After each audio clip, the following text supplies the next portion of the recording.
I want to talk about something that just kills us. It's so frustrating. It's a really difficult part of our job in sales and business development, and that is this, and I'm curious to get your guys' opinion on it.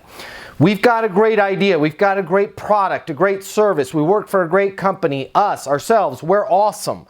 We know we can help this client, this prospect, this customer.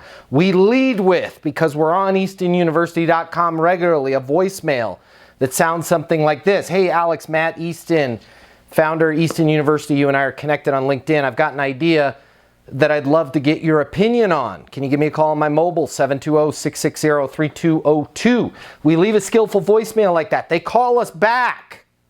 We let them know about this great idea, this way we can save them money or help make them money or make their life easier or their business easier, and it's like we run into a roadblock. I'm not interested. We don't need that.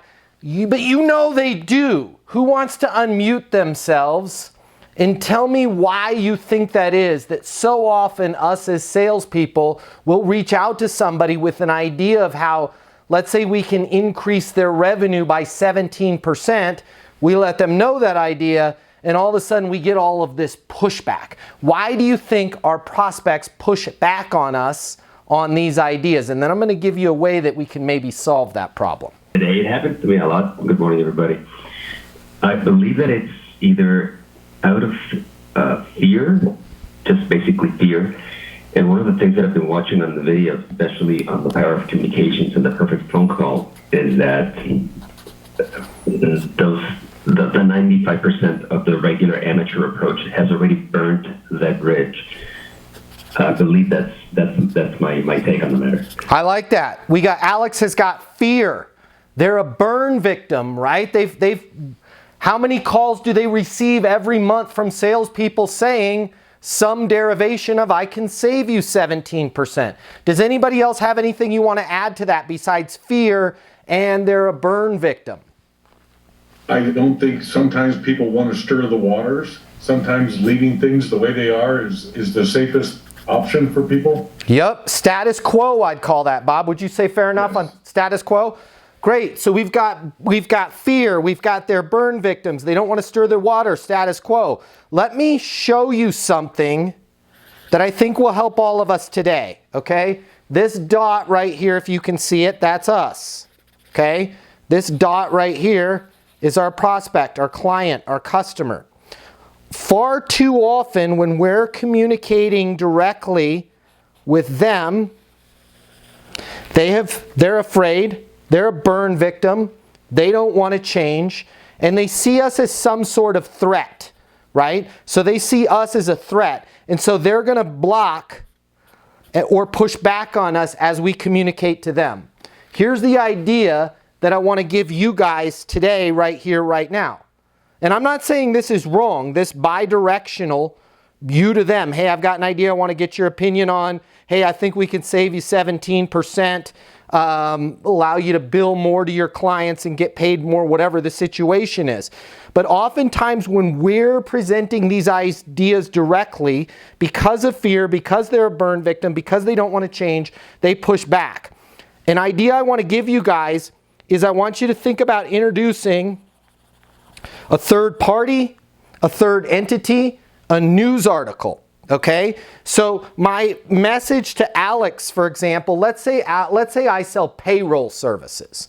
And I know that Alex is a CPA, a certified public accountant, and he works with small businesses, okay? And I want Alex to pitch my Easton University payroll services to his small business clients. Hey Alex, Matt Easton with Easton University payroll service. Hey, I've got an idea. You and I are connected on LinkedIn. I've got an idea I'd love to get your opinion on. Can you call me on my mobile?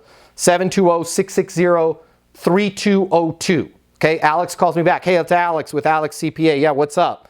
Hey, so what we're finding is we can save CPAs like you 17% of the work that you're doing that you're not currently getting paid for. I can help you with that and help you get paid for that. Oh, I'm all good. We're all set, Matt. Thanks for calling. See you on LinkedIn. Bye. Right? All kinds of resistance. But if I introduce a third party, let's say it's a news article from the National Association of Public Accountants website. National Association Public, NAPA, I just made that up, right? So I call Alex with the same voicemail. Hey Alex, Matt Easton, the Easton Payroll, you and I are connected on LinkedIn. I've got an idea I'd love to get your opinion on. Can you call me on my mobile, 720-660-3202. Alex now calls me back. Instead of me pushing the idea directly to Alex, having to deal with fear, him being a burn victim, status quo, he doesn't want to change, what I'm going to do is I'm going to point the idea at a third party, okay? It's going to sound like this. Hey Alex, thanks for calling me back. You know, I was just reading an article on the National Association of Public Accountants website, and it was saying that small public accounting firms, about 15 to 25% of the work that they're doing, it's not billable, they're not getting paid for it, but they still have to do it because the small businesses that they're serving, they don't have the right bookkeeping set up. They don't have the right payroll set up, and they're using things like QuickBooks. And so a lot of times public accountants are going to having to go in and kind of detangle that mess that their clients have set up in their QuickBooks because they're not doing, you know, payroll with a professional company that can just report that directly back to the CPA, and they're not getting paid for those hours. Alex, is that something that you're seeing? Now look, instead of me pitching an idea to Alex and hoping Alex is receptive, I'm pointing, it's like a triangle, I'm pointing at this news article on the National Association of Public Accountants. Now Alex might say, you know, man, that's interesting. Did the article happen to mention that CPAs were able to bill for that?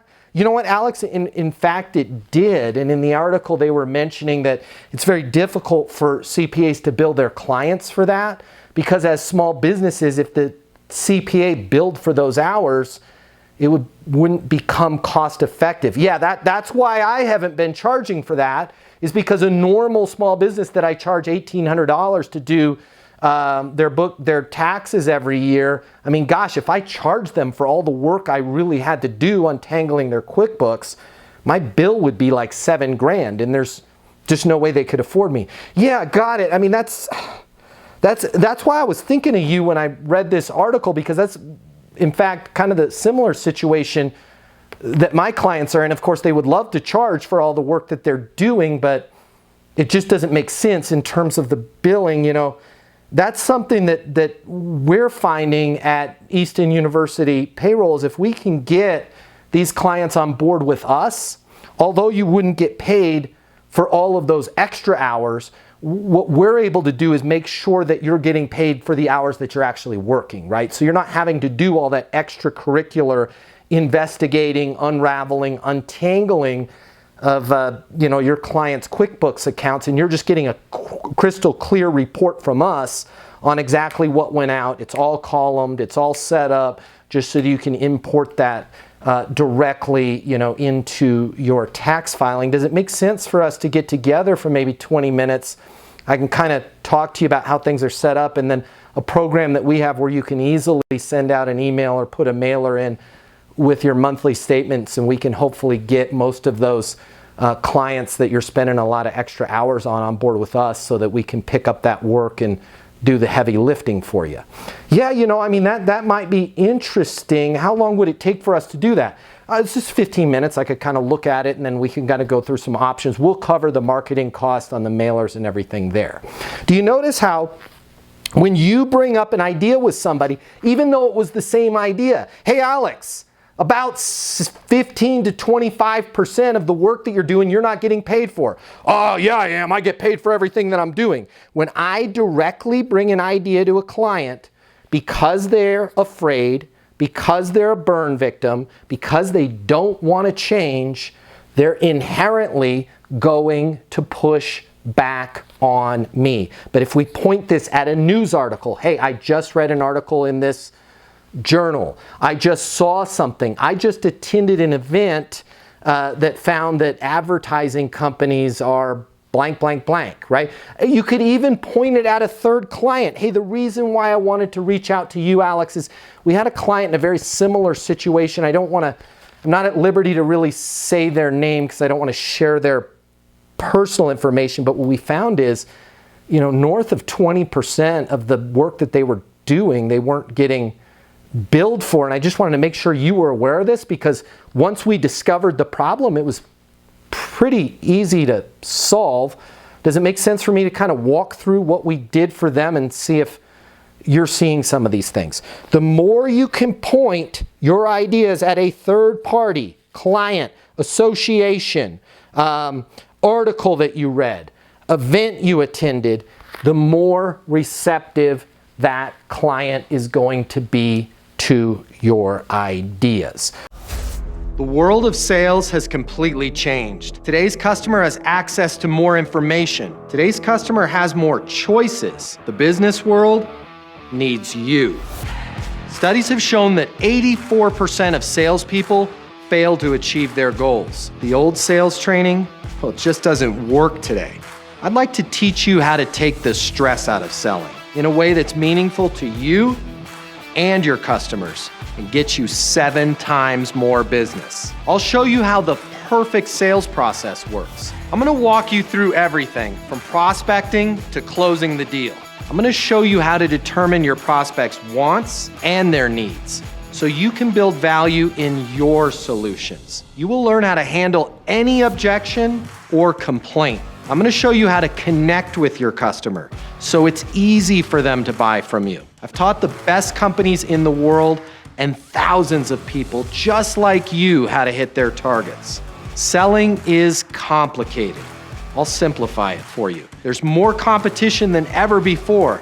I'm gonna show you how to be number one. All of a sudden, your career is gonna make perfect sense, even if you've never worked in sales or the corporate world before. And for the advanced sales professionals, I'm gonna show you how to take things to the next level. Easton University is a new, simple, step-by-step process that's effective in any industry, large or small.